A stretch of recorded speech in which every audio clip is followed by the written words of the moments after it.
Assalamualaikum warahmatullahi wabarakatuh.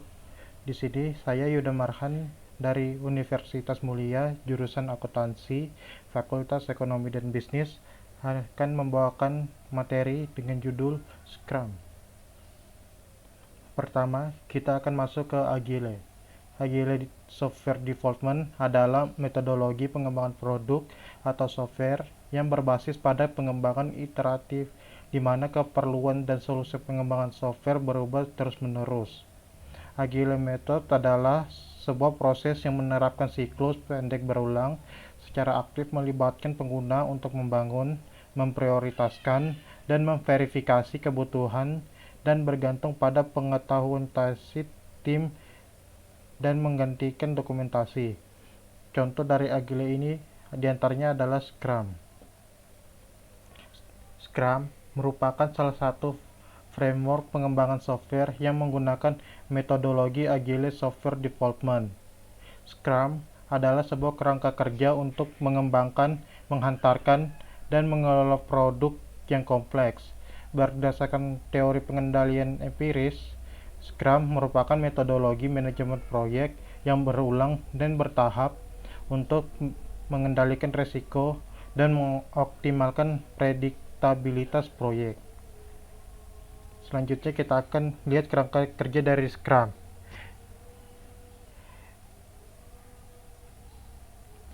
Yang pertama ada role, atau peran. Di sini di role ini terdapat pertama product owner. Product owner adalah orang yang bertanggung jawab untuk memaksimalkan nilai bisnis dari produk yang dihasilkan oleh development team. Cara melakukannya sangat bervariasi antara organisasi, Scrum team, dan individu. Yang kedua ada development team. Development team ini memiliki tanggung jawab langsung terhadap organisasi pengembangan software dan membantu product owner menerjemahkan rancangan-rancangannya menjadi software. Development team terdiri dari para praktisi yang profesional harus mampu berkomitmen dalam menyelesaikan semua sprint. Yang ketiga ada Scrum Master. Scrum Master adalah orang yang mengatur dan menegakkan prinsip framework Scrum dalam proses kerja product owner dan development team, mulai dari tahap perancangan hingga pengembangan software itu. Yang kedua dari kerangka kerja Scrum, di sini ada event. Event di sini atau acara adalah acara-acara wajib dalam Scrum yang diselenggarakan guna terciptanya kerutinan dan mengurangi pertemuan lain yang bukan merupakan bagian dari Scrum. Bagian dari event ini, yang pertama ada sprint planning. Sprint planning dia memiliki batasan waktu maksimal 8 jam untuk sprint yang berdurasi 1 bulan.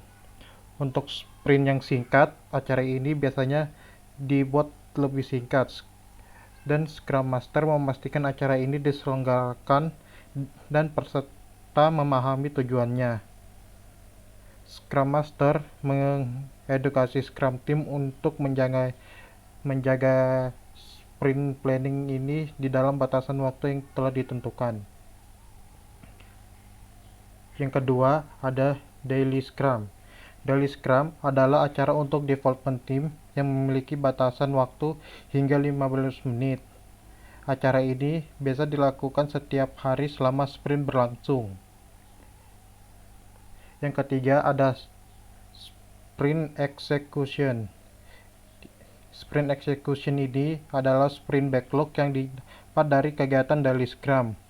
Kegiatan yang dilaksanakannya adalah menjalankan sprint backlog yang telah dibuat. Yang keempat ada sprint review. Sprint review biasa diselenggarakan di akhir sprint untuk menginspeksi increment dan mengadaptasi produk backlog bila diperlukan. Pada sprint review, Scrum Team dan pemegang kepentingan berkolaborasi untuk meninjau apa yang sudah diselesaikan di sprint. Yang terakhir, ada sprint retrospektif. Sprint retrospektif adalah sebuah kesempatan bagi Scrum Team untuk menginspeksi dirinya sendiri dan membuat perencanaan untuk mengenai peningkatan yang akan dilakukan di sprint berikutnya. Kerangka kerja ketiga, di sini ada artifak. Bagian dari artifak ini pertama ada produk backlog. Produk backlog adalah antrian pekerjaan yang dilakukan oleh product development team. Setiap produk backlog harus memiliki minimal informasi seperti deskripsi, urutan, estimasi tingkat kesulitan pengerjaan, dan estimasi nilai bisnis. Yang kedua, ada sprint backlog. Sprint backlog adalah daftar produk backlog item yang terpilih untuk sprint ditambah perencanaan untuk menghantarkan increment dan mencapai sprint goal. Sprint backlog biasa juga diperkirakan dari development team mengenai fungsionalitas yang akan masuk ke dalam increment berikutnya dan pekerjaan yang perlu dikerjakan untuk menghantarkan fungsionalitasnya menjadi increment yang selesai. Yang ketiga dari artifak ini ada increment. Increment adalah manifestasi dari produk backlog item yang diselesaikan dalam sprint dan total nilai bisnis increment dari seluruh sprint yang sebelumnya. Nah, dari sesudah kerangka kerja di sini ada pilar yang mendukung Scrum. Yang pertama ada transparansi. Maksudnya proses yang dilakukan Scrum bersifat transparansi sehingga artifak boleh dilihat oleh Scrum Team maupun stakeholder. Yang kedua ada inspection. Scrum Team harus sering melihat artifak Scrum untuk mengontrol progres dalam development untuk menuju sprint goal. Sehingga jika ada hal yang melenceng jauh, bisa ditangani oleh Scrum Team dengan lebih dini. Ketiga, ada adaptation. Maksudnya di sini Scrum itu tidak kaku atau tidak bersifat kaku. Scrum memperbolehkan perubahan produk dalam mengikuti pasar yang tiba-tiba berubah. Hal ini yang menjadikan kelebihan Scrum yang sangat fokus kepada kualitas dan kesesuaian produk yang dihasilkan dengan pasar. Di sini selanjutnya ada transparansi artefak. Scrum mengandalkan transparansi, keputusan untuk mengoptimalkan nilai bisnis, dan mengendalikan resiko yang dibuat berdasarkan keadaan terkini dari artefak Scrum. Keputusan-keputusan ini akan mempunyai dasar yang kuat apabila transparansi sudah utuh. Apabila artefak-artefak Scrum tidak transparansi, maka keputusan kurang dapat dipercaya. Nilai bisnis bisa menjadi menurun dan risiko pun jadi meningkat. Scrum Master harus bekerja sama dengan product owner, development team, dan pihak-pihak lainnya untuk memastikan bahwa artefak-artefak Scrum benar-benar transparan.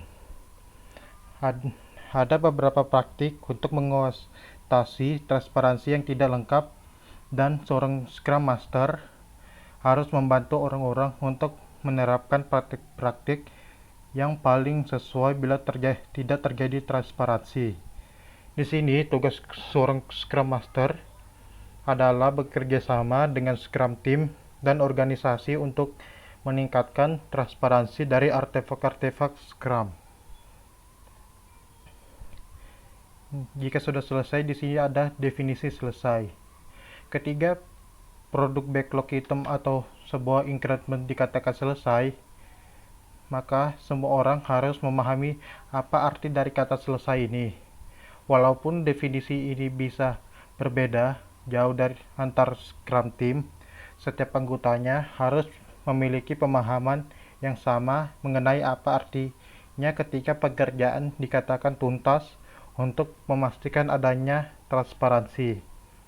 Hal ini dinamakan definisi selesai untuk Scrum Team dan digunakan untuk menilai kapan pekerjaan terhadap increment dapat dikatakan tuntas. Kata selesai ini untuk increment adalah bagian dari sebuah ketentuan, standar, atau panduan pengembangan produk di dalam organisasi. Maka semua Scrum Team di dalam organisasi harus mengikutinya sebagai kebutuhan minimal. Bila selesai untuk increment bukan merupakan bagian dari sebuah ketentuan di dalam organisasi pengembangan produk, maka development team dari Scrum Team harus membuat definisi selesai yang sesuai dengan kebutuhan produk. Apabila ada beberapa Scrum Team yang mengembangkan satu sistem atau produk secara bersamaan, maka masing-masing development team dari semua Scrum Team harus saling menyepakati definisi selesai ini. Baik, mungkin itu saja dari saya. Bila ada kata-kata yang salah, mohon dimaafkan. Terima kasih.